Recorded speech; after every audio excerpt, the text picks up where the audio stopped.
بڑا خول بنا دیا. اللہ نے کہا جیسے کوئی جانور حملہ کرے گا نا تو خول کے نیچے اپنے آپ کو گردن سمیت چھپا لینا. اب ہوگا کیا, وہ اتنا مضبوط خول ہے, اس پہ بندہ کھڑا ہو جائے کوئی اس پہ اثر ہی نہیں پڑتا.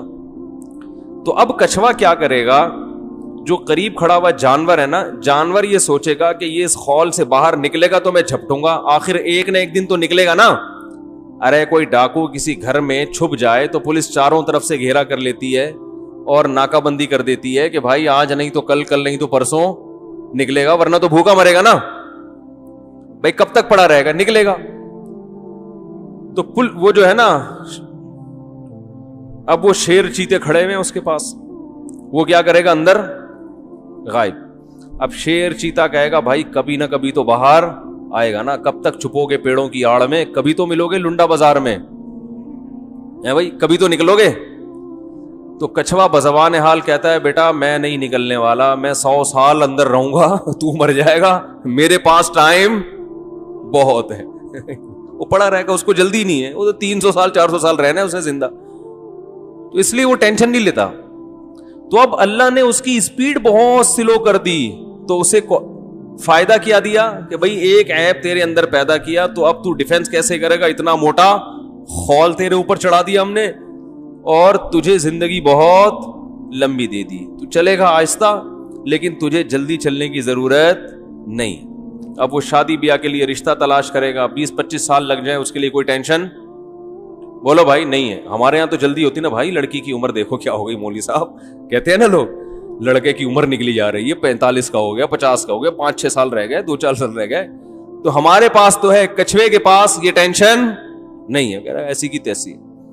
تو احسن کل شیء خلقہ ثم ہدا.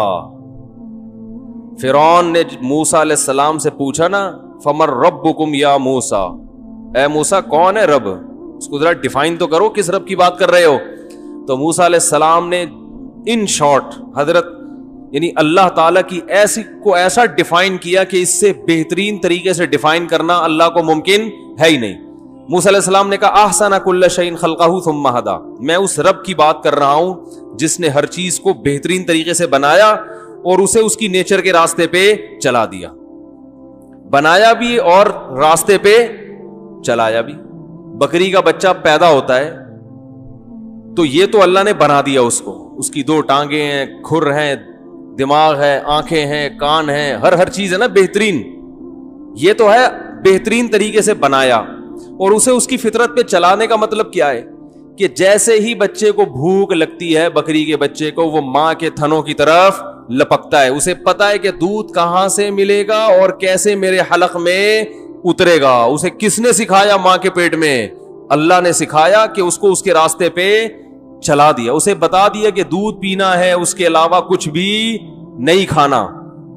بچہ بکری کا بچہ پیدا ہوتا ہی ہے, ابھی آنکھیں پوری طرح کھلی نہیں ہوتی, ماں کے تھن تلاش کر رہا ہوتا ہے کہاں ملے گا مجھے, اور تلاش میں ہوتا ہے بس مجھے دودھ چاہیے. تو یہ بھائی کہاں سے اس کو پتہ چل رہی ہیں یہ چیزیں. تو اللہ بھی فرماتے ہیں کہ تم اس کائنات میں عیب تلاش کرو, شہد کی مکھی کو اٹھا کے دیکھ لو, اللہ نے اس کو بنایا شہد بنانے کے لیے, سر سے لے کے دم کی آخری حصے تک ہر عضو اس کا اسی حساب سے ڈیزائن کیا گیا ہے کہ وہ کیا بنائے, شہد بنائے. اسی حساب سے آنکھیں دی گئیں, اسی حساب سے اتنا سا کھوپڑی میں دماغ, اس میں ایسی ٹائٹ انسٹالیشن ہوئی ہے کہ وہ بائی ایئر سفر کرتی ہے اور اسے ٹریگنومیٹری کا علم سیکھنے کی ضرورت نہیں ہے, بائی ایئر سفر کرتے کرتے چھتے پہ پہنچ جائے گی وہ. یہ جو شہد کی مکھی چھتوں تک واپس پہنچتی ہے یہ آسان نہیں ہے, سائنسدان حیران ہے یہ جاتی کیسے ہے, اتنا دور نکل کے اس کو راستے یاد کیسے رہتے ہیں کہ کہاں واپس آنا ہے. دیکھو جب انسان زمینی سفر کرتا ہے نا تو علامتیں دیکھ دیکھ کے جاتا ہے, وہ آسان ہے. بائی ایئر سفر کرنا ٹریگنومیٹری کے علم کے بغیر ممکن, بولو نا بھائی, نہیں ہے.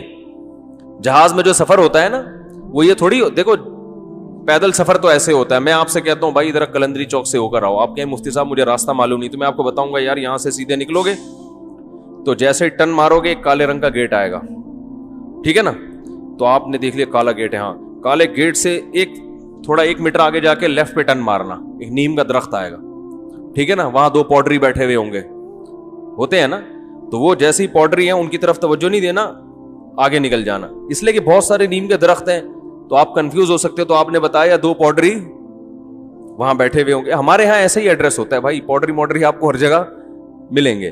تو پھر ہم کہتے ہیں آگے جاؤ گے تو ایک گولے گنڈے والا آئے گا. وسیم گولے گنڈے کو لیفٹ پہ چھوڑتے ہوئے تھوڑا سا آگے جاؤ گے تو وہ جلیبی والا آ جائے گا. ٹھیک ہے نا. تو ایسے ہم ایڈریس سمجھا رہے ہوتے ہیں. جتنا دور پہنچانا ہے آدمی بولو نا بھائی پہنچ جاتا. لیکن جب بائی ایئر سفر کرو گے, جیسے بھی یہ لاہور سے کراچی, تو یہ تو نہیں کہ پائلٹ کو یہ بتایا جائے بھائی تو جب لاہور سے اٹھے گا نا ذرا نیچے دیکھتے رہنا, بادشاہی مسجد آئے گی. بادشاہی مسجد سے نا آگے مینار پاکستان سے سیدھا ٹرن مارنا. تو ایسا نہ ہو آگے وہ انڈیا نہ نکل جانا. ادھر ٹرن مارنا تو ملتان تھوڑا آگے جا کے, اتنی جلدی آئے گا نہیں لیکن میں مثال دے رہا ہوں کہ ملتان کے لال رنگ کا نا وہ ایک عمارت نظر آئے گی, سمجھ لو آدھا راستہ طے ہو گیا ہے, ملتان آ گیا. ملتان سے تھوڑا آگے ٹرن مارو گے کھیت آنا شروع ہو جائیں گے کھجور کے, سمجھ لو سکھر کیا ہو گیا بھائی. ایسے سفر کرتا ہے جہاز. وہ تو کرو ٹریگنومیٹری ہے کہ بھائی عرض بلد طول بلد اسی پہ چل رہا ہوتا ہے نا. تو مکھی کے بارے میں جو سائنسدان ہیں, شہد کی مکھی کے بارے میں, وہ یہ کہتے ہیں کہ شہد کی مکھی چھتے سے اڑ کے جب دور دراز علاقوں پہ جاتی ہے تو یہ زمینی نشانات دیکھ کے سفر نہیں کرتی. تبھی اگر شہد کی مکھی چھتے سے نکلے اور باغ میں جائے, درمیان میں وسیم گولے گنڈے والا اس کو ملے, آپ وسیم گولے گنڈے والے کو وہاں سے ہٹا دو, واپسی پہ پھر بھی مکھی کہاں پہنچے گی؟ چھتے میں. لیکن اگر آپ کو ویسے میں نے ایڈریس سمجھایا, ادھر سے جاؤ, ادھر 2 پاڈری بیٹھے ہوئے, ادھر سے وسیم گولے گنڈے والا, آپ گئے وہ پاڈری چلے گئے تھے وہاں سے, تو آپ تو وہیں کھڑے ہوئے, یار پتہ نہیں کون سا درخت بولا تھا مفتی صاحب نے, ہے بھائی یہ تو سلیم گولے گنڈے والا ہے, وسیم تو یہاں پر کوئی ہے نہیں. تو آپ کنفیوز ہو جاؤ گے نا. مکھی کنفیوز نہیں ہوتی, جاتے ہوئے وسیم گولے گنڈے والا ہو یا آتے ہوئے سلیم گولے گنڈے والا ہو, مکھی کی صحت پہ اس سے کوئی اثر نہیں پڑتا. اس نے بائی ایئر سفر کرنا ہے اور سورج کی کرنوں سے اندازہ لگاتی ہے, سائے سے اندازہ لگاتی ہے کہ میں جب نکلی تھی تو یہ سایہ یہاں تھا, واپسی پہ یہ سایہ یہاں ہے. اس سے پتہ نہیں اس کے دماغ میں اللہ نے ایسا کرو ٹریگنومیٹری کی ایکویشنز انسٹال کر دی ہیں کہ اتنا پیچیدہ علم کہ تبھی قرآن کہہ رہا ہے فصل کی سبل ربی کی ذلولا, اے مکھی تو شہد کی تو پھلوں کی تلاش میں دور دراز علاقے کی طرف چلی جا, گھبرانا نہیں, واپسی کے لیے تیرے رب نے تیرے راستے تیرے لیے مسخر کر دیے. ذلولا کا معنی ان کو ذلیل کا معنی کم تر بنا دیا. تو ان راستوں پہ بیٹھ کے آئے گی, وہ راستے تیرے فرما بردار ہیں, تجھے راستے سے پوچھنا نہیں پڑے گا, راستے تجھے خود بتائیں گے کہ کہاں جانا ہے. تو نے راستوں کو ہم نے تیرا غلام بنا دیا ہے. کیسی اللہ کی قدرت ہے بھائی, یہ خود بخود بن سکتی ہے. یہ اللہ فرما رہے ہیں کہ اس کائنات میں غور کرو, تمہیں کوئی عیب نظر نہیں آئے گا. اور فرجع البصر کرتین, بار بار نگاہ اٹھا کے دیکھو, ہل تری من فطور, کوئی فطور تمہیں نظر آیا اس میں؟ اور ینقلب الیک البصر خاسئا, فرمایا تمہاری نگاہیں ذلیل ہو کر آئیں گی, وہو حسیر, اور تھک چکی ہوں گی. یہ ذلیل کا لفظ اللہ کیوں استعمال کر رہے ہیں؟ یہ چیلنج ہے. جب کوئی مناظرے کا چیلنج کرتا ہے نا, تو بھائی آ کے دکھا, تو آ ذرا میرے سے بحث کر, تو یہ اس کو کہا جاتا ہے جو مان نہ رہا ہو. تو اللہ یہ وجہ بتا رہے ہیں کہ انسان میرے وجود کو نہیں مانتا, میری قدرت کو نہیں مانتا. اللہ کہتے ہیں آؤ میدان میں ذرا چیلنج ہے, نظر اٹھا کے ذرا اس کائنات میں غور کرو, عیب تلاش کرو. اللہ فرماتے ہیں تم تلاش کرتے کرتے بالآخر کیا ہو جاؤ گے؟ رسوا ہو جاؤ گے. یہ مناظرہ جو تم نے اللہ سے کیا تھا, یہ مناظرہ تم ہار جاؤ گے, بھری محفل میں رسوا ہو جاؤ گے. جو ایتھیسٹ ہے نا, اللہ کے وجود کا انکار کرنے والے, وہ ان بیسک چیزوں کا جواب دیتے ہی نہیں ہے, کیونکہ ان کو پتا ہے کہ جو بیسک اللہ کے وجود کے دلائل ہیں ان کا جواب دیا تو ہم کیا ہو جائیں گے؟ رسوا ہو جائیں گے, ذلیل ہو جائیں گے. میں نے ایک ایتھیسٹ سے پوچھا تھا نا کہ بتا بھائی, ایک کاغذ پہ کسی انسان کی تصویر بنی ہوئی ہو بے جان, 2 آنکھیں, 1 ناک, 1 کان, سر, ہونٹ اور ناک, یہ بے جان ہے نا تصویر بنی ہوئی ہو. اگر ڈارون نے یہ دعویٰ کیا ہوتا کہ یہ تصویر جو کاغذ پہ بنی ہوئی ہے بے جان, یہ اتفاق سے وجود میں آئی ہے, تو مان لیتے. کیا ہو گیا بھائی؟ مان لیتے. وہ کہتا کروڑوں سال میں رنگ کے ڈبے یوں یوں مل ملا کے پورا خوبصورت سا تصویر بن گئی. تو اس کا جواب کیا ہے؟ یہاں جتنے اللہ کے منکر ہیں نا، آج کل ملحد بہت پھیل رہے ہیں یوٹیوب پہ، وہ سب چپ ہو جائیں گے، کبھی نہیں کہیں گے کہ ہاں ایسا ہی ہے. وہ پھر فوراً آپ کو بایولوجی کی پیچیدہ باتوں کی طرف لے جائیں گے. ابے تو یہ بتا بھائی کہ یہ بن سکتی ہے؟ وہ کہے گا نہیں بن سکتی بھائی. کروڑوں اربوں سال میں بھی ایسا نہیں ہو سکتا کہ ایک خوبصورت سی بے جان تصویر خود بخود بن جائے. ہم تصویر سے آگے چلتے ہیں. جب تصویر نہیں بن سکتی تو بے جان پتلا بن سکتا ہے؟ ایک بت، بولو نا بھائی، ایک بت بن گیا خود بخود کروڑوں سال میں نا. وہ ایسے یوں ہوائیں چلی اور ایسے تراش خراش کے جیسے بامیان کے بڑے بڑے بت تھے نا، ایسا ایک بت مجسمہ بن کے سامنے آ گیا. تو بھائی جب یہ بے جان مجسمہ وجود میں نہیں آ سکتا تو ایسا مجسمہ جس کی آنکھوں میں دیکھنے کی صلاحیت، کانوں میں سننے کی صلاحیت، زبان میں چکھنے اور بولنے کی صلاحیت، ناک میں سونگھنے کی صلاحیت، اس کے جوائنٹ ایسے بہترین انداز سے آپس میں فٹ ہوئے کہ آج تک کسی روبوٹ کے ایسے جوائنٹ سائنسدان نہیں بنا سکے. آج تک مصنوعی جوائنٹ ایسے پیدا نہیں ہو سکے. جو اسٹیل کے گھٹنے ملتے ہیں نا، جو بولیں ملتی ہیں، وہ ایسی نہیں ہے جیسی اللہ نے ہماری باڈی میں لگائی ہیں. اور ایسے خوبصورت انداز سے ڈیزائن کیا اللہ تعالیٰ نے. چلتا ہے، پھرتا ہے، اس کے جذبات ہیں. افسوس ہوتا ہے تو رونا شروع کرتا ہے، اپنے غم کا اظہار کرتا ہے. خوشی ہوتی ہے تو ہنستے ہوئے اپنی خوشی کا اظہار کرتا ہے. محبت بھی کرتا ہے، نفرت بھی کرتا ہے، ڈرتا بھی ہے، بہادری بھی دکھاتا ہے، سخاوت بھی ہے، بخل بھی ہے، وفاداری بھی ہے، بے وفائی بھی ہے. یہ ایک بت میں اتنی ساری کوالٹیز ڈال دی گئی ہوں اور اس میں نسل بڑھانے کی طاقت اور قوت بھی ہے، غیرت بھی ہے، حیا بھی ہے، شرم بھی ہے، وفاداری بھی ہے. یہ ساری کی ساری کوالٹی اس بت کے اندر ڈال دی گئی ہو تو بے جان بت کے بارے میں تو کوئی ایتھیسٹ نہیں کہتا کہ غات کہ خود سے وجود میں آیا ہے. اور یہ چلتے پھرتے بت کے بارے میں کہتے ہیں کہ یہ اتفاق سے وجود میں آ گیا. تو یہ عقل پہ ماتم کرنے کا دل کرے گا کہ نہیں کرے گا؟ تو اللہ نے انسان کے بارے میں فرمایا کہ فرجع البصر وفی انفسکم، اپنی ذات میں غور کرو، اس میں بھی تمہیں کوئی عیب نظر نہیں آئے گا. بعض لوگ اس پر یہ اشکال کرتے ہیں کہ بہت سے معذور بچے بھی تو پیدا ہوتے ہیں، ان میں تو عیب ہے. کیا خیال ہے؟ کہتے ہیں کہ نہیں کہتے؟ بعض کھیتیوں میں کیڑے لگے ہوئے ہوتے ہیں، پھل توڑو تو اندر کیا نکلتا ہے بھائی؟ خراب ہوتے ہیں وہ، تو یہ عیب ہے نا. تو بھائی یہ عیب جو ہے نا، جب اللہ نے انسانوں کو پیدا کیا، کروڑوں اربوں انسانوں کو عیب کے بغیر پیدا کیا، تو یہ اس کی علامت ہے کہ یہ عیب قدرت میں عیب کی وجہ سے نہیں ہے. اگر ہوتا تو ہر ایک میں فالٹ ہوتا، بلکہ اس عیب میں بھی اللہ کی کوئی حکمت اور مصلحت ہے. وہ یہ بتانا چاہتا ہے کہ میں اس طرح بھی پیدا کر سکتا ہوں. دیکھیں ایک انجینئر بڑی خوبصورت عمارت بناتا ہے، ہر عمارت بہت خوبصورت، ایک اس نے ٹیڑھی میڑھی بنا دی. تو اب آپ اس کی ایک ٹیڑھی میڑھی عمارت کو دیکھ کے کہہ رہے ہیں کہ یہ عیب دار چیزیں بناتا ہے یا اس کو عمارت بنانی آتی نہیں ہے.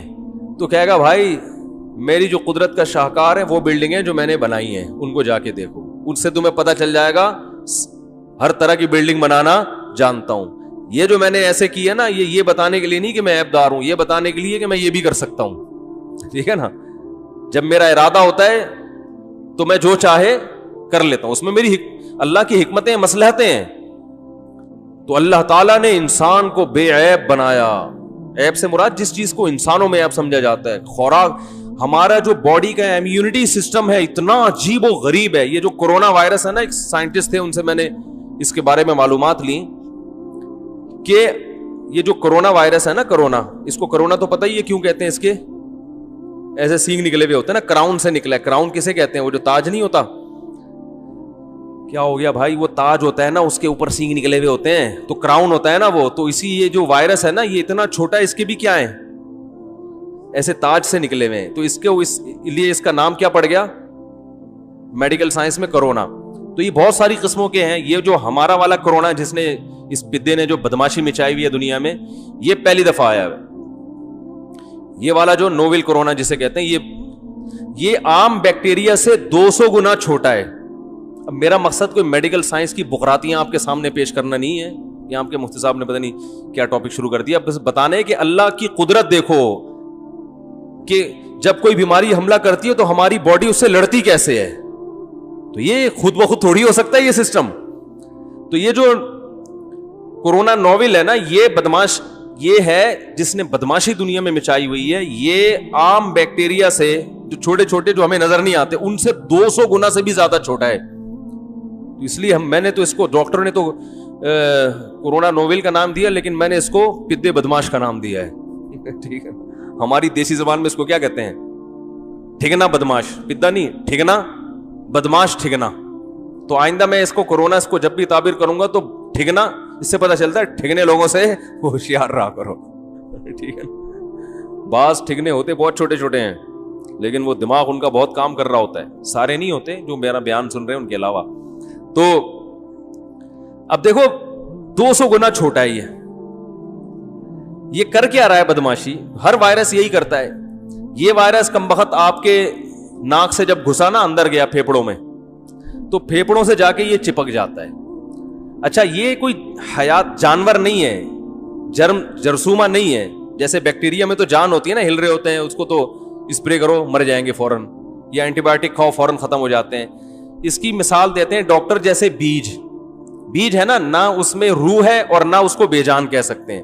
جیسے پودے زی روح چیز تو نہیں ہوتے مگر ہوتے جاندار ہیں.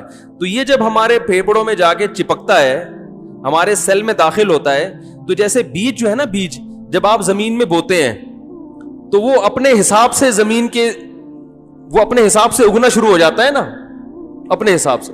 تو یہ بھی جب پھیپڑوں میں جاتا ہے تو جو ہمارے سیل ہیں ان کو اپنے حساب سے تبدیل کرنا شروع کر دیتا ہے. اور وہ کیا ہوتے ہیں کہ ہمارے جو سیل ہے نا وہ کورونا وائرس میں چینج ہونا شروع, 1 سے 2, 2 سے 4, 4 سے 8, 8 سے 16, 16 سے 32 ملٹی پلائی ہونا شروع ہو جاتے ہیں. اب اللہ کی قدرت دیکھو کہ جیسے ہی ہماری باڈی میں کوئی وائرس داخل ہوتا ہے نا, تو ہمیں پتہ بھی نہیں ہوتا, ہماری باڈی اس وائرس کی باقاعدہ اسٹڈی کرنا شروع کر دیتی ہے. سمجھ رہے ہیں؟ وہ یہ دیکھتی ہے ہو کیا رہا ہے, یہ کون سا بدماش کس راستے سے آیا ہے اور اس کو پکڑنا کیسے ہے. تو باقاعدہ ہمیں نہیں پتا, ہم گھوم رہے ہیں, ہو سکتا ہے ہمیں یہاں پتہ نہیں کتنے لوگوں کو پازیٹیو ہو. گھبرائے نہیں, بھاگے نہیں, بیٹھے رہیں فاصلے سے بیٹھے ہوئے, ٹائم لگائے گا یہاں سے وہاں پہنچنے میں. ٹھیک ہے نا. تو یہ کیا کرتا ہے بدماش کہ یہ اب جیسے لنگس میں داخل ہوا اور وہ کیا ہوا, وہ کورونا بننا وہاں پہ اسٹارٹ ہو گئے, 1 سے 2, 2 سے 4, 4 اور پھیپڑے ختم ہونا شروع. ہمیں نہیں پتا ہوتا, لیکن جیسے ہی یہ حملہ کرتا ہے, ہماری کوئی بھی وائرس حملہ کرتا ہے, ہماری باڈی سب سے پہلے اس کو اسٹڈی کرنا, جیسے باقاعدہ کتابیں کھول کھول کے نہیں سائنسدان تحقیق کر رہے ہوتے یہ ہوا کیا ہے. ٹھیک ہے نا, ایسے باڈی اس کو اسٹڈی, کوئی بھی وائرس آتا ہے نا باڈی اسٹڈی کرتی ہے ہو کیا رہا ہے. پھر ہماری باڈی جب سمجھ جاتی ہے نا تو اینٹی باڈیز بناتی ہے. اب اگر سمجھنے میں باڈی نے ٹائم بہت لگا دیا تو انا للہ و انا الیہ راجعون. اس کی مثال ایسے جیسے کسی ایسی آرمی نے آپ کے ملک پہ حملہ کیا جس آرمی کے اٹیک کے طریقے آپ جانتے تھے, اس کے ویپن سے بھی آپ واقف تھے, تو اس اور راستوں کا بھی پتا تھا یہاں سے آتی ہے, تو وہاں تو فوراً دفاع کے لیے پہلے سے آرمی تیار ہوتی ہے نا. تو جو وائرس ہماری باڈی کو پہلے سے اٹیک کرتے رہے ہیں یا باڈی ان کا اٹیک جھیل چکی ہے, تو وہ وائرس تو جیسے ہی باڈی میں آتا ہے باڈی فوراً پکڑ کے اس کا گلا گھونٹ کے مار دیتی ہے اس کے لیے. تو باڈی تبھی جن کو بچوں کو خسرہ نکلتا ہے یا چکن پاکس نکلتا ہے تو آپ کو پتا ہے کہ وہ دوبارہ نہیں ہوتا, کیونکہ وہ دوبارہ باڈی میں اتنا دفاعی نظام اتنا مضبوط ہو چکا ہوتا ہے, باڈی کو پتا ہے کہ یہ دشمن یہاں سے حملہ کرتا ہے اور یہ ویپن استعمال کرتا ہے, اس کو وہیں پٹخ کے مار دو. لیکن یہ والا وائرس چونکہ نیا ہے تو جب یہ آتا ہے تو باڈی کیا کرتی ہے, اس کو سمجھتی ہے کہ ہو کیا رہا ہے. پھر کیا کرتی ہے ہماری باڈی, اینٹی باڈیز بناتی ہے. اب جو پاورفل لوگ ہیں نا صحت مند, ان کو ٹائم مل جاتا ہے اینٹی باڈیز بنانے کا. تو اللہ کی قدرت جو میں اصل بتانا چاہ رہا تھا کہ باڈی جو اینٹی باڈیز بناتی ہے وہ بالکل اسی وائرس کی شکل کی ہوتے ہیں جو جس شکل کے وائرس نے اٹیک کیا ہوتا ہے. جیسے یہ وائرس ہے نا, اس کے سینگ ہے, تو ہماری باڈی اسی قسم کے سینگ بنائے گی, ایسے اینٹی باڈیز بنائے گی جو اس میں جا کے پھنس جائیں گے. یہ بالکل ایسے جیسے نٹ کی جو پہ جب ہم چوڑیاں چڑھاتے ہیں تو وہ چوڑیاں اسی نٹ کے حساب سے بناتے ہیں نا. اب آپ مجھے بتاؤ کسی نٹ پہ وہ کیا کہتے ہیں, وہ جو اسکرو ہے اس پہ جو نٹ چڑھانے کے لیے یہ خود بخود بن سکتا ہے؟ یہ تو آپ کو جا کے آرڈر دینا پڑتا ہے پلمبر کو کہ یار یہ اسکرو ہے, اس کے حساب سے کیا بنا دو, نٹ بنا دو. تو وہ اس کی شکل دیکھتا ہے, اس کو ناپتا ہے کتنا, اسی حساب سے بناتا ہے. یہ خود بخود نہیں ہوتا.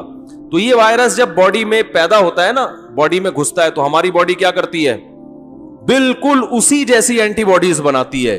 انہی کے اتنے ہی سینگ ہوتے ہیں, وہی شکل ہوتی ہے, تاکہ یہ جا کے اس میں, بولو نا یار کیا ہو گیا, پھنس جائے. ہمیں نہیں پتا ہوتا, لیکن قدرت کے جو کارخانے ہیں نا وہ ہماری باڈی میں کام کر رہے ہوتے ہیں. پھر یہ کیا کرتے ہیں, جا کے اس کو پکڑ کے خود بھی مرتے ہیں اور اس کو بھی مار دیتے ہیں. اور پھر آہستہ آہستہ ہماری باڈی اینٹی باڈیز بنا بنا کے وہ جہاں جہاں وہ کمبخت ٹھگنا گھوم رہا ہوتا ہے نا, اسی جیسے ٹھگنے ہماری باڈی اس کے پیچھے بھیجتی ہے. بالکل ایسے ہے جیسے کسی ملک کی آرمی نے حملہ کیا, اور ہماری آرمی پہلے اس کو سمجھے کہ حملہ کہاں سے کیا, ان کے پاس ویپن کون کون سا ہے, ان کو پکڑنا کیسے, پوری اسٹڈی کر کے پھر حملہ کرے. اور جتنے بندے انہوں نے چھوڑے تھے اسی سائز کے اتنے بندے ان کے پیچھے چھوڑ کے جو فدائی حملہ کرتے ہیں. کیونکہ اینٹی باڈیز جو ہے نا, جب یہ وائرس کو مارتی ہیں تو خود بھی کیا ہو جاتی ہیں, ختم. یہ بالکل فدائی حملہ ہے, وہ جا کے دھماکے ہو رہے ہیں, اور ہماری باڈی کو زندہ رکھنے کا قدرت کی طرف سے بولتے کیوں نہیں یار, انتظام ہو رہا ہے. پھر کیا ہوتا ہے کہ ہماری باڈی ایک وائرس کمبخت کو بھی نہیں چھوڑتی ہے, لیکن اس کے بعد باڈی اتنی مضبوط ہو جاتی ہے کہ دوبارہ کوئی ٹھگنا ہمیں بیمار نہیں کر سکتا. وہ اینٹی باڈیز باڈی میں ہمیشہ کے لیے رہ جاتی ہیں کہ اب تو آ کے دکھا. پہلی دفعہ تمہیں پتہ نہیں تھا, اسٹڈی میں ٹائم لگا تھا نا, اب تو آ کے دکھا. تبھی کہتے ہیں نا کورونا سے جس کو ایک دفعہ اٹیک ہو گیا دوبارہ اٹیک کا چانسز بہت کم ہوتے ہیں. تو یہ تو میں نے ایک چیز بتائی ہے, ہر بیماری کے ساتھ یہی ہو رہا ہے, اور 24 گھنٹے ہو رہا ہے. دیکھو جب ہماری روح نکلتی ہے, تھوڑی دیر میں بدبو آنا شروع ہو گئی نا باڈی سے, تھوڑی دیر میں ہوتا کیا ہے, گوشت پہ جو جرمز اٹیک کرنے والے ہوتے ہیں نا 24 گھنٹے اٹیک کر رہے ہیں, اور ہماری باڈی کے جرمز ان سے 24 گھنٹے لڑ رہے ہیں. ایسی جنگ ہو رہی ہے نا ہماری باڈی میں 24 گھنٹے, ادھر سے جرمز اٹیک کر رہے ہیں, ادھر سے ہماری باڈی کے جرمز اٹیک کر رہے ہیں. نیا کوئی جرثومہ آیا تو باڈی اس کو سمجھ کے اسی حساب سے نیا جرثومہ پیدا کرتی ہے. جیسے ہی انسان کی آنکھ بند ہوئی, ہماری باڈی کے جو اٹیک سسٹم, جو دفاعی سسٹم تھا وہ ختم. پھر اللہ بتاتے ہیں کہ دیکھو اب تمہارے اندر دفاع کرنے والا کوئی بھی نہیں ہے, تو 10 منٹ کے بعد مردے کا حال دیکھو کیا ہوتا ہے. ایسے جرمز اٹیک کرتے ہیں کہ وہ تو غنیمت ہے. جرمز تھوڑے دیر کے بعد پھر جو کیڑے پڑتے ہیں, پھر جو بدبو آتی ہے, تو یہ کیسا نظام ہے بھائی, یہ بت خود سے بن گیا, اور اس کے اندر دفاعی نظام جیسے وائرس ہیں اسی جیسے اینٹی باڈیز بن کے اس کو پکڑ رہی ہیں, حملہ کر رہی ہیں. خدا کی قسم ان میں سے ایک کام بھی خود بخود نہیں ہو سکتا, یہ ناممکن ہے. تو اللہ فرماتے ہیں وفی انفسکم, اپنے آپ کے اپنے اندر غور کر. میڈیکل سائنس میں تو ڈاکٹروں کو تو اللہ پہ زیادہ ایمان لانا چاہیے, وہ تو زیادہ اللہ کو پڑھتے ہیں. ایک سائنسدان تھا, ہمارے فزکس کے ٹیچر تھے 9th کلاس میں, اللہ ان کی مغفرت فرمائے, اگر دنیا سے جا چکے ہیں, بہت عمر تھی ان کی, بڑی اچھی باتیں کیا کرتے تھے, بہت ماہر تھے. انہوں نے بتایا کہ ایک انگریز سائنسدان کے بارے میں کہ وہ کان پہ جس سائنسدان نے ریسرچ کی ہے نا, جب وہ لیبارٹری میں ریسرچ کر رہا تھا تو حالانکہ وہ غیر مسلم تھا, بے اختیار اس کی زبان سے انگلش کا ایک ورڈ نکلا, وہ چیخا لیبارٹری میں, اور اس جس کا ترجمہ یہ بنتا ہے کہ خدا واقعی بہت زبردست سننے والا اور دیکھنے والا ہے. اس نے کہا خدا نے ایسا کان بنا دیا, سننے کا جو سسٹم ہے ہمارا بے انتہا پیچیدہ ہے, ریز آ کے ٹکرا رہی ہیں, ٹھیک ہے نا, اور ہمارا کان ہر ریز میں فرق کر رہا ہے کیونکہ فریکوینسی الگ الگ ہوتی ہے نا. اب جو میں الفاظ بول رہا ہوں, جو لہریں نکل کے آپ کے کان سے ٹکرا رہی ہیں, یہ ہر لفظ کی الگ لہر بن رہی ہے, اور اسی سے آپ کا کان فرق کر رہا ہے کہ یہ بول کیا رہا ہے. تو لہروں کا کھیل ہے, ریز کا کھیل ہے. تو وہ چیخ اٹھا, اس نے کہا کہ جس نے یہ کان بنایا ہے وہ یقیناً بہت سننے والا اور دیکھنے والا ہے. ایسی سننے کا آلہ اس نے لگا دیا, خود کتنا سنتا ہوگا وہ. تو بھائی جب بصیرت کی آنکھیں کھول کے انسان کائنات پہ غور کرے گا تو ہر چیز میں اسے اللہ کا وجود نظر آئے گا, اور جب بصیرت کی آنکھیں اندھی ہو جائیں گی تو مخلوق میں ہر چیز اسے اللہ سے دور کرے گی.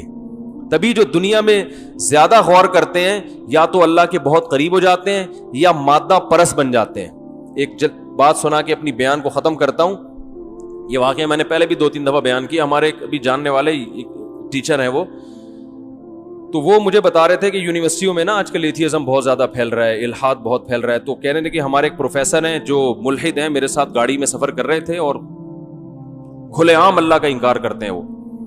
تو کہنے لگے کہ مجھے بتاؤ کہ گاڑی کے ایکسیلریٹر پہ اگر ہم پاؤں رکھتے ہیں تو گاڑی چلتی ہے, ایکسیلریٹر پہ پاؤں رکھتے ہیں تو چلتی ہے, بریک پہ پاؤں لگتے ہیں تو رکتی ہے. تو خدا تو کچھ نہیں کر رہا, معاذ اللہ. خدا کہاں ہے؟ ہر کام کسی لاجک سے ہو رہا ہے, اللہ معاذ اللہ نہیں ہے. کہتے ہیں اللہ کرے گا, اللہ سے ہوتا ہے, اللہ سے غیر سے نہیں ہوتا. کہاں اللہ کر رہا ہے؟ گاڑی پہ یوں چلاؤ تو چلے گی, روکو تو بھائی اللہ تو جب ہے کہ جب روک رہے ہو, لیکن اللہ چلا رہے ہیں اس کو, جب چلا رہے ہیں تو اللہ کیا کر رہا ہے؟ روک رہا ہے. تو ایسا کچھ بھی نہیں ہے, ہر کام سبب سے ہوتا ہے. میں نے کہا بھائی ان پروفیسر کی جو بصیرت کی آنکھیں ہیں وہ کیا ہو گئی ہیں؟ اندھی. یہ جو گاڑی کی انہوں نے مثال دی نا, یہی خدا کے وجود کی بہترین مثال ہے کہ گاڑی جب تک ایکسیلریٹر پہ پاؤں نہیں رکھتے چلتی نہیں ہے. تو گاڑی ایک حرکت سے, ایک کنڈیشن سے دوسری کنڈیشن میں تبدیل نہیں ہو سکتی جب تک کہ چینجر نہ ہو, اس کو چینج کرنے والا نہ ہو. تو گاڑی خود سے بن کیسے سکتی ہے جب تک کہ بنانے والا نہ ہو, ہے بھائی؟ اور جب گاڑی کو کسی نے بنایا تو وہ خود کیسے بن سکتا ہے جب تک کہ اسے کوئی بنانے والا نہ ہو؟ پتہ ہے چلا, یہاں ہر چیز کی ایک لاجک ہے, خود بخود کچھ نہیں ہوتا. تو سوال پیدا ہوتا ہے پہلی دفعہ کیسے ہو گیا؟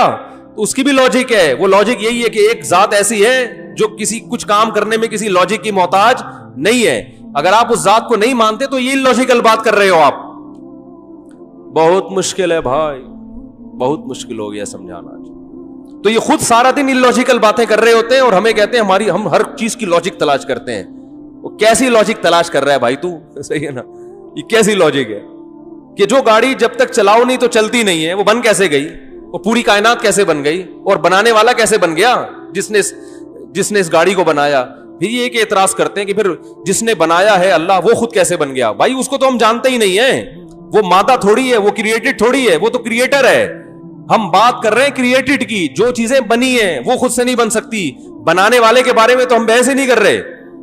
آپ ان چیزوں کو تو ہمیشہ سے مان رہے ہو, یہ بے عقلی کی بات تو آپ تسلیم کرتے ہو. جو بنانے والا ہے اس کو ہمیشہ سے ماننے کے لیے تیار نہیں ہو, حالانکہ وہ تو عقل سے بالا تر ہے.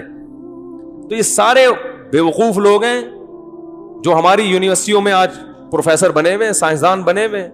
تو ان کو تو اللہ نے جہنم کی آگ ان کے لیے رکھی ہے تیار. اللہ تعالیٰ تھوڑی چھوڑے گا. اللہ کہے گا میں نے بنایا کمبختوں, میں نے کھلایا. اور کائنات کی ایک ایک چیز میں اٹھا کے غور کرتے تمہیں پتا چلتا ہے کہ احسن کل شیء خلقہ ثم ہدی, جس چیز کو جیسا بنانا تھا ویسا. آپ کو پتا ہے سمندر کی تہ میں اتنا وزن ہوتا ہے کہ اگر انسان, بعض سمندر جو بہت گہرے ہیں نا, ان میں انسان زندہ نہیں رہ سکتا, چٹخ کے مر جائے گا, وہ اتنا دباؤ ہے. وہاں بھی مچھلیاں ہیں, لیکن اللہ نے ان کو وہاں کے حساب سے ڈیزائن کی. وہ پتہ نہیں کیا ان میں آلات لگے ہوئے ہیں, کیا چیز ہے کہ وہ وزن, وہ شدید اندھیرے میں رہتی ہیں.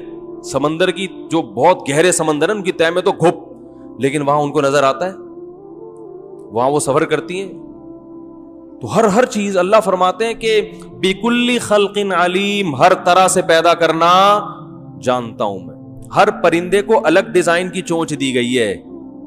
اگر آپ طوطے کی چونچ کبوتر پہ لگا دیں اور کبوتر والی طوطے پہ, سارا سسٹم کبوتروں اور طوطوں کا کیا ہو جائے گا؟ خراب. طوطے کی جو خوراک رکھی گئی ہے اسی حساب سے اس کی چونچ کو موڑا گیا ہے.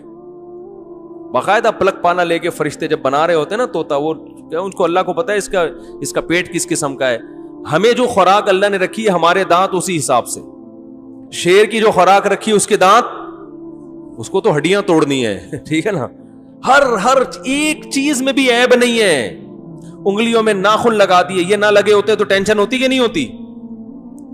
بولو نا بھائی کیا ہو گیا؟ انگلیاں 5 کے بجائے 4 ہوتی تو ٹینشن ہوتی کہ نہیں ہوتی؟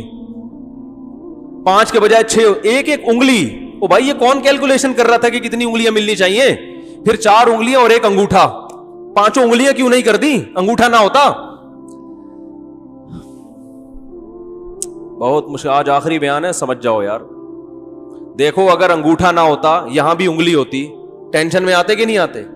4 انگلیاں وہ کام نہیں کرتی جو 1 انگوٹھا کرتا ہے. ٹھینگا بھی جب کسی کو دکھانا ہو تو ایسے دکھا لیتا ہے یار.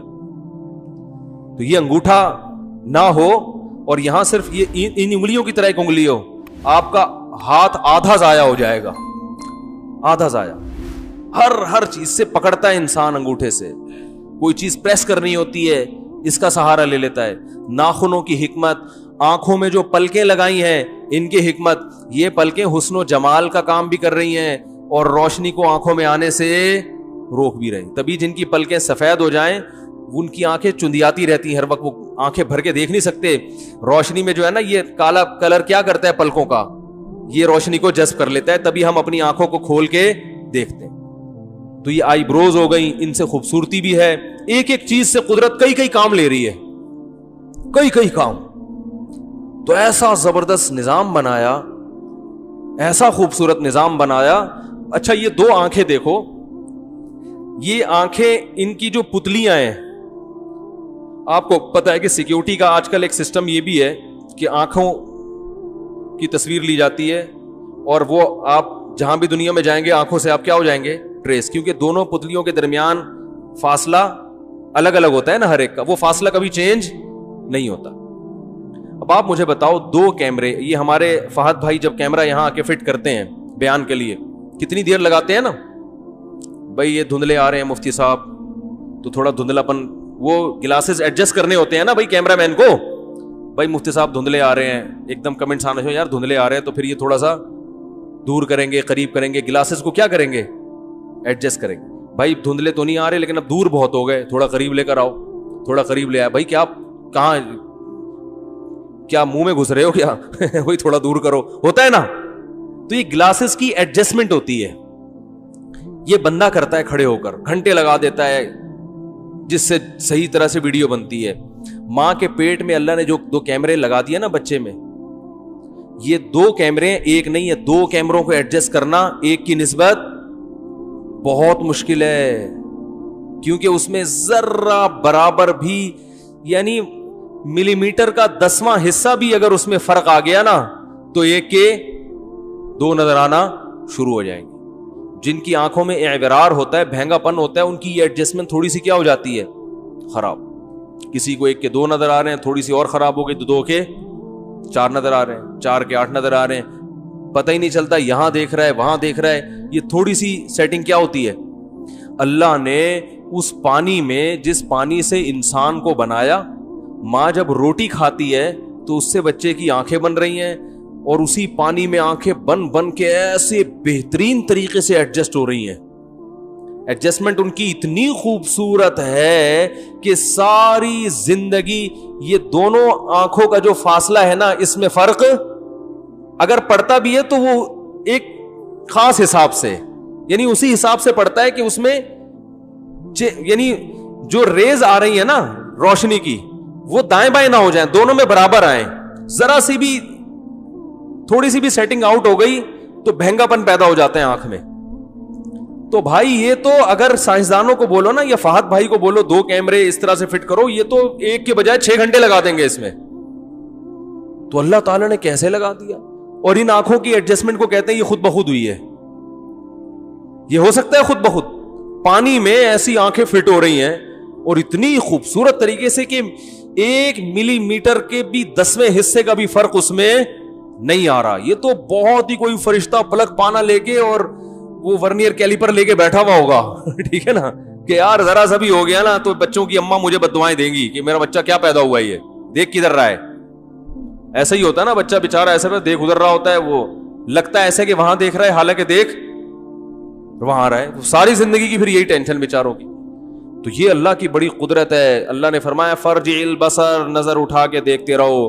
ہاں اللہ اپنی قدرت کے لیے بعض دفعہ اعورار پیدا کر دیتا ہے آنکھوں میں, بچوں کو بہنگا پن بھی ہوتا ہے, وہ اللہ نے اپنی قدرت, لیکن اس کا نظام خراب نہیں ہے, سسٹم بہت زبردست بنایا ہوا اس نے.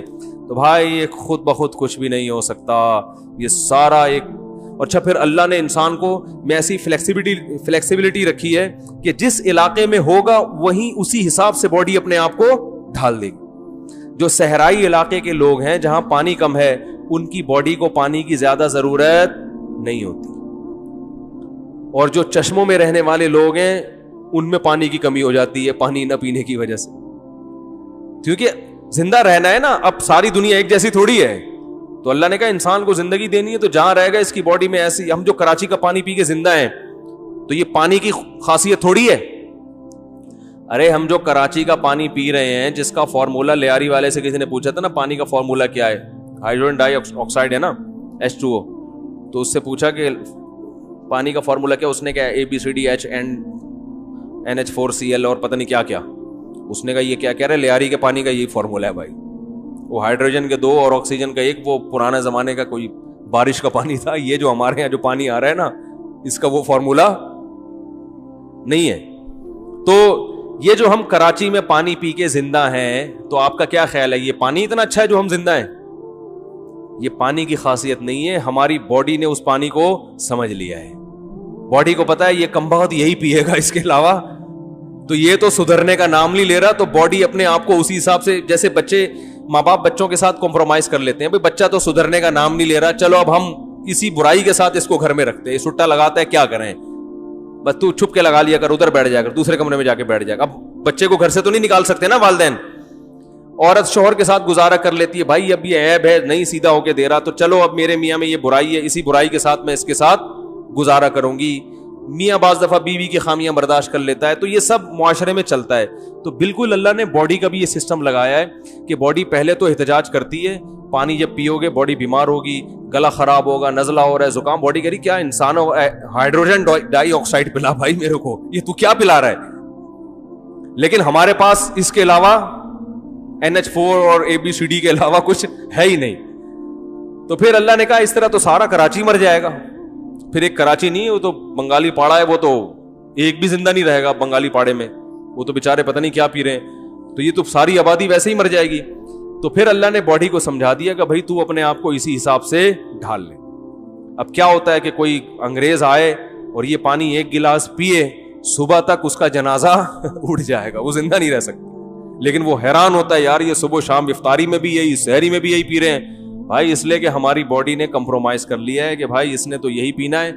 تو وہ باڈی نے اینٹی باڈیز اتنی بنا دی ہیں, اس پانی میں جو جرمز ہوتے ہیں جراثیم, ان کے خلاف لڑنے کی طاقت باڈی نے اتنی پیدا کر لی ہے کہ باڈی کہتی ہے تو جو بھی آئے گا نا میں جو ہے نا اس کی خبر لوں گی. اچھا یہ جو کرونا وائرس سے ہمارے پاکستان میں بہت زیادہ لوگ متاثر نہیں ہو رہے نا, بعض ڈاکٹر اس کی ایک ریزن یہ بھی بیان کرتے ہیں کہ ہمارے ہاں ملیریا کے جو پیشنٹ ہیں نا وہ بہت ہیں. ایک ڈاکٹر نے مجھے بتایا کہ بہت سے لوگ ہمارے ملک میں ایسے ہیں جن کو ان کا خیال ہے کہ ہمیں ملیریا نہیں ہوا, لیکن ان کو بھی ہوا ہوگا, کیونکہ مچھروں نے یہاں ہول سیل کے حساب سے ہمیں کاٹا ہے کہ نہیں. کون پاکستانی ایسا ہوگا جس کو 10-20 کروڑ مچھر زندگی میں نہ کاٹ چکے ہوں ہیں. تو انہوں نے بتایا کہ ہوتا یہ ہے کہ ملیریا کے جرمز داخل ہوئے تو باڈی نے اس کے خلاف فائٹ کیا اور اس پہ قابو پا لیا, تو انسان کو پتہ ہی نہیں ہوتا کہ مجھے ملیریا ہوا ہے. تو بہت سے ایسے لوگ ہیں. تو انہوں نے کہا یہ تحقیق تو نہیں ہے لیکن ایک تھیوری ہے کہ جن لوگوں پہ ملیریا کا اٹیک ہوا ہے نا ان پہ کورونا کا اٹیک کم اثر کر رہا ہے. یہ ریسرچ نہیں ہے, یہ ڈاکٹروں کی تھیوریز ہوتی ہیں کہ اندازے ہوتے ہیں کہ جن علاقوں میں ملیریا زیادہ پھیلا تھا انہوں نے دیکھا وہاں کورونا کے آثار ذرا کم ہے. تو ایک وجہ یہ ہے, یہ ہو سکتی ہے کہ جو ہماری جن اینٹی باڈیز نے ملیریا کی باڈیز سے فائٹ کی ہے نا, تو وہ اس سے لڑنا بھی یہ اسی سے کچھ آپس خاندان ایک ہی ہوگا, سلام دعا ہوگی ان دونوں وائرس کی آپس میں. تو بہت سی بیماریاں اٹیک کر رہی ہوتی ہیں, ہمیں پتا ہوتا ہی نہیں ہے, اور ہماری باڈی اس پہ کور. میرا ایک دفعہ وہ بلڈ دینے کے لیے گیا انڈس ہاسپٹل, وہ لوگ ساری بلڈ کی رپورٹس دیتے ہیں, میں نے خون دیا تو انہوں نے رپورٹ دی, انہوں نے کہا آپ زندگی میں کسی کو خون نہیں دینا. میں نے کیوں بھائی؟ انہوں نے کہا آپ پہ تو ہیپاٹائٹس کا بڑا خاندانی قسم کا اٹیک ہوا ہے, ٹھیک ہے نا. تو میں نے کہا ہمیں تو کبھی نہیں ہوا. انہوں نے کہا اللہ نے آپ پہ فضل کیا, آپ کی اینٹی باڈیز نے اس اٹیک پہ اللہ کے حکم سے قابو پا لیا. انہوں نے کہا اب انشاءاللہ اللہ کی رحمت سے امید ہے آپ کو ہیپاٹائٹس کبھی بھی نہیں ہوگا, اللہ کی رحمت تو اللہ ہی کے ہاتھ میں ہے. انہوں نے کہا آپ کو انشاءاللہ کبھی بھی نہیں ہوگا کیونکہ آپ کی باڈی نے اس کے خلاف کیا کر لی ہے, ہمیں دیکھو پتہ بھی نہیں چلا, ہم تو ایسے ہی گھوم رہے ہیں انڈے پراٹھے اسی طرح سے کھا رہے ہیں. لیکن انہوں نے کہا ہوا ہے اور وہ باڈی نے کیا کر لیا, کور. لیکن انہوں نے کہا کسی کو آپ نے بلڈ دیا تو اس کی باڈی, اس کا کوئی گارنٹی بولو بھائی نہیں ہے. اب کسی کو آپ نے بلڈ دیا نا, اس کی باڈی میں ایک قطرہ بھی آپ کے خون کا چلا گیا تو انہوں نے کہا اس کا کوئی بھروسہ نہیں ہے کہ اس کی باڈی فائٹ کر پائے یا نہیں, تو اس کے انا للہ ہونے کے 50% چانس ہیں, تو آپ نے بلڈ نہیں دینا. اب آپ گھبرائیں نہیں, ان ڈاکٹر نے مجھے قسمیں اٹھا کے کہا کہ یہ بلڈ کے علاوہ کسی اور چیز سے نہیں لگتا, گلے ملنے سے نہیں لگتا, جھوٹا پینے سے نہیں لگتا, ٹھیک, صرف یہ لگتا کس سے ہے, جب بلڈ کسی کے بلڈ میں جائے گا تو اس سے لگتا ہے, اس کے علاوہ نہ چھینکنے سے، نہ تھوکنے سے، نہ گلے ملنے سے، کسی بھی اس طرح کی ایکٹیویٹیز سے یہ وائرس جو ہیپاٹائٹس کا یہ نہیں پھیلتا. اس لیے آپ گھبرائیں نہیں. کورونا کی وجہ سے تھوڑا فاصلہ رکھیں آپ، کسی کو بھی ہو سکتا ہے، لیکن گھبرائیں نہیں. آپ کو پتہ چلا اگلے ہفتے بیان سننا ہی چھوڑ دیا آپ لوگوں نے. لیکن میرے لیے ٹینشن اس خبر کے بعد یہ ہو گئی ہے کہ میں انڈس ہاسپٹل کی طرف سے لوگوں کو خون دینے کی ترغیب دے کے خود پتلی گلی سے نکل جاتا ہوں. اب انہوں نے کئی میرے بیانات رکھوائے خون دینے کی اسلام میں اہمیت میں، بڑا زبردست شاندار بیان کرتا ہوں. بھائی بلڈ دینے سے، یہ بلڈ دینے سے زندگی کسی کی بچاؤ، ایک انسان کی زندگی بچائی جیسے ہزاروں کی زندگی بچا لی. لوگ کہتے ہیں آج تو مفتی صاحب 25-30 بوتلیں تو خود دیں گے. اتنے زبردست فضائل، اور جیسی بیان کیا سائڈ سے نکل. اب مجھے شرم آ رہی ہوتی ہے، لوگ کیا بولیں گے یار. پہلی دفعہ جب میں نے خون دیا نا، پہلی سے مراد یہ کہ جب یہ بیان کر کے پہلی دفعہ تو میں نے لوگوں کو ترغیب دی، پھر میں نے اپنا بلڈ بھی دیا. تو میں نے جو بلڈ دے دیا تو اس کے بعد انہوں نے جب وہ سب کا ٹیسٹ کرتے انہوں نے کہا بھائی آپ بلڈ نہیں دیجیے گا آئندہ، آپ کو نہیں ہوگا لیکن کسی اور کو ہو سکتا ہے. تو اس لیے میں اگر خون دینے کی ترغیبات دوں اور پھر خون نہ دوں تو یہ نہ سمجھیں کہ یہ کنجوسی کر رہا ہے، یہ آپ کے خیر خواہ. وہ پتہ نہیں کتنے لوگوں کو تو ہم بلڈ پہلے دے چکے ہیں. ہو سکتا ہے ڈاکٹروں نے ان کی تحقیق کی ہو، یہ بھی ہو سکتا ہے کہ جیسے PIA کی تحقیق نہیں تھی تو ایسے اس بلڈ کی بنا ہو. تو یہ تو ڈاکٹروں کا قصور ہے. تو یہ ہے اللہ کی قدرت، اللہ کی طاقت. ایک نظام بنایا ہے بھائی اس نے، ایک سسٹم بنایا ہے اور اس سسٹم کے تحت چل رہے ہیں. یہ خود بخود نہیں ہو سکتا. تو سورہ ملک میں اللہ نے فرمایا کیا پیارے الفاظ ہیں، فرجع، دوبارہ نظر اٹھا. ایک دفعہ تجھے سمجھ میں نہیں آ رہا نا، دوبارہ ریسرچ کر، تحقیق کر. ینقلب الیک البصر خاسئا، تیری نگاہ ذلیل ہو کر نہ لوٹے تو مجھے بتانا. وہو حسیر، اور تھک چکی ہوگی. تھک کا مطلب تو اتنا سروے کرے گا کوئی ایک چیز تو ملے جس میں فالٹ ہو، جس کے سسٹم میں فالٹ ہو، جس کے نظام میں خرابی ہو. اللہ فرماتے ہیں تھک ہار کے بیٹھ جائے گا. بعض دفعہ تجھے لگے گا فالٹ ہے، لیکن جب جو زیادہ تحقیق میں جائے گا نا تو پتہ چلے گا اس میں بھی فالٹ بولو بھائی نہیں ہے.